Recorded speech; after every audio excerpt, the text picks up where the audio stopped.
Hello Virgo, thank you for joining me for your year 2019 forecast for the Sun and the Ascendant.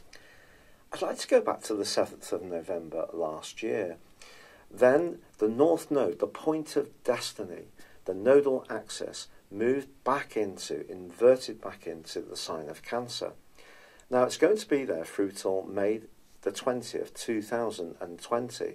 So you have a long opportunity throughout this year and for the first 5 months of that year to really embrace a spirit of friendship, but also to be much more conscious of the things that really bind you together with people, and also the situations that raise your spirits, the higher level of activities. So not necessarily more sort of practical and material ambitions, talking about the things that really inspire you. And there's an opportunity with the North Node being in this location to really make progress this year, because that's all about how you connect to the world at large.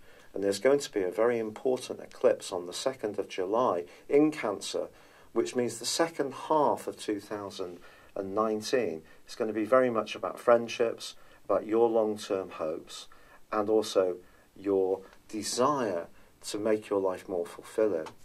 But also this year is going to have an awful lot of activity on the sign of Capricorn, which of course is an earth sign like yours. So it's a triplicity on the earth rulership.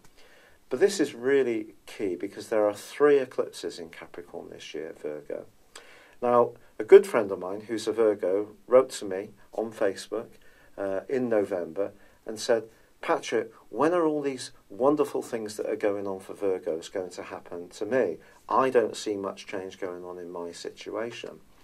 It's a fascinating question because this year Pluto, that tiny, tiny influence, which is so powerful around transformation, is going to be hugely important to you. But Pluto sometimes doesn't appear to push us to make changes. It's asking us to make those changes. At other times, things happen that we're not expecting, maybe we're not even ready for. Other people will make decisions which force our hand. And there could be some of both these influences for you this year. But it's not the planets that make us do things, Virgo. It's what we decide to do on the back of the energy that comes from them. So it always comes down to our own personal moves. And I do feel that this is a year that can see you really embrace your potential as a creative, loving, and individualistic being. Because your sign is very much about duty. You're the person who often sticks in there for other people. And with Neptune, the planet of dreams, and more spiritual inclination, having been in your sector of relationships since 2012, it's going to be important as that continues this year that you're not investing your time and energy in a situation that might actually be a bit of a lost cause. So whilst it's good to be supportive, especially as far as your work is concerned, because service industries or anything that helps people definitely is fulfilling for you.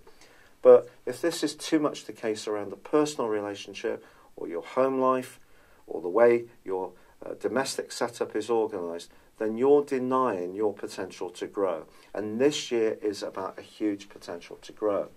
But it may require you to be a little bit more lusty about the good things that life can offer. Now, on the first day of this year, the solar return shows that Mars, the planet of drive, the planet of instant desire and gratification, is in the sign of Aries. Now, of course, Mars rules Aries, and so throughout 2019, this energy is going to be a bit of a pulse, and this 8th house influence is very Plutonian. It is about change. Now, this could be around your physical circumstances in terms of where you live. 8th house can be broadly to do with property, or it could be to do with sex and intimacy, or it could be to do with a very close alliance. Now, if you're not in a very close alliance, Mars can give you the yearning for it this year. If you're in an alliance which isn't fulfilling you, you're going to be a bit feistier about demanding your needs being met.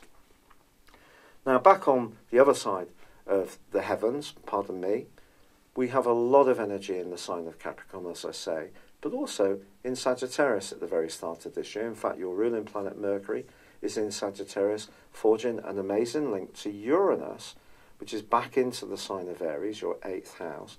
So some kind of change could go on around where you live, but it can be a very enterprising one this year, one that you're driving, and it can mean that you end up moving to a place that has more space, or you can work from home, or you can take the space you have at the moment and apply it in a more flexible way, which works better for you.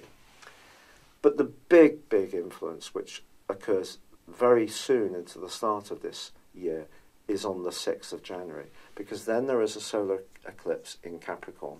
Now, ordinarily, this would be pointing towards flourishing around your more creative urges. If you're someone who makes and crafts, which is often the case with Virgo people, well, you can be inspired in the following 6 months, but you're being asked to show quite a lot of discipline in order to fulfill any hopes you have, because Saturn sits on top of this particular solar eclipse.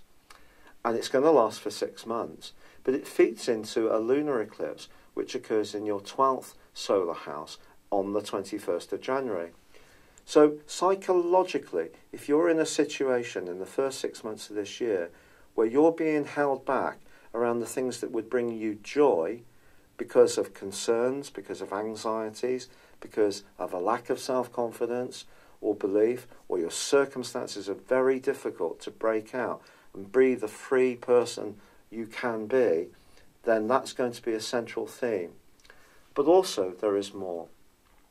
Because on the 6th of April, we are going to see a combination of Pluto and Mars, which is Pluto and Saturn, which is going to run on through to the end of June. And that is going to be change central. But before then, on the 6th of March, Uranus returns to your sister Earth sign of Taurus, and it's going to be there for the next 7 years. I can assure you, your life is going to go through some wonderful reinvigoration during that period of time. It's an opportunity for you to embrace some more challenges. Travel could be part of it, maybe intellectual challenges, such as studying for a higher course of education, some work qualifications, professional qualifications, or you could find yourself restless to just be on the move, maybe head off and do that backpacking tour around the world that you've always been a bit too dutiful to do. So it did come into this location for 5 months last year, and of course for much of that time was clashing with Mars, which was creating a lot of very restless energy, especially around your work. You may have felt a sense that your need to be free-spirited or to embrace good values were being compromised by very hard and harsh demands, perhaps even on your bodily self. But Mars and Uranus are not going to be clashing in the same way this year, but Uranus is going to be a very important factor for you from the 6th of March, and with Saturn and Pluto combining from the 6th of April, and then Jupiter going into a retrograde on the 11th of April, it's going to be a period of time where you are thinking a lot about where you live, who you live with, how you live there. And Jupiter's going to go through that retrograde through to the 11th of August, so 4 months. In that time, you may be thinking very carefully about those principles. But on the 2nd of July, as I mentioned before, there is a solar eclipse, and this can be really joyful for you if you can connect with other like-minded people. You come together on causes which really excite you. It doesn't matter if you're a gamer and you're spending time with another gamer, or you're a sports fan, or you're someone who's interested in something more spiritual. A group around that could really inspire you in the second half of this year. But there is a lunar eclipse on the 16th of July, which occurs back in Capricorn. But this is going to combine with Pluto. Pluto changes things whether we like it or not, remember, and Saturn is the planet of structure. So something could come down this year, but if it does, it's only going to be replaced by something that's so much better for you. It's just going through the process.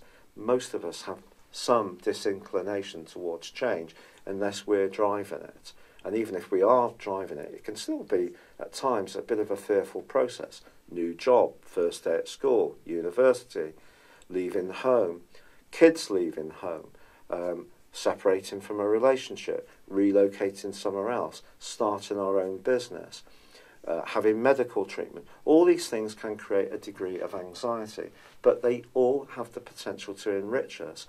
So it's about seeing the potential for change in a very positive way, but also choosing to make change where it's appropriate to you and timing that at the right moments. And with Jupiter moving into Capricorn on the 3rd of December, and also another solar eclipse, an angular solar eclipse in Capricorn on Boxing Day on the 26th of December, this time again conjoining with Pluto, I just feel that change is going to happen for you this year. And the more you kind of get into a mindset that change is good for you, whether it's a job, whether it's a change of decor, whether it's a change of residency, whether it's a change in your garden, whether it's a change in your diet or viewing habits or the type of interests you have, it can be so invigorating for you. But if you cling on to what you know, I think the combination of Uranus in your 9th house and that combination of also Pluto and Saturn in your 5th house can almost conspire to push the changes on you when you're resisting them, and they can be all the more painful from that. So it is about letting ourselves believe that change is a good thing, being much more relaxed and self-confident about it, understanding that it can take us to a place of liberation, of future opportunities. And there are so many opportunities for you this year. It's just about believing in yourself and allowing the energy coming in from the planets to work out in your situation by the decisions that you make. If you would like your personal forecast for this year based on your time, date and place of birth, I'd love to do it for you. Please see the link below to order. But for now, thank you for joining me. I'd love it if you would like or comment on this video. If you've yet to do so, please do subscribe to this channel. Thank you.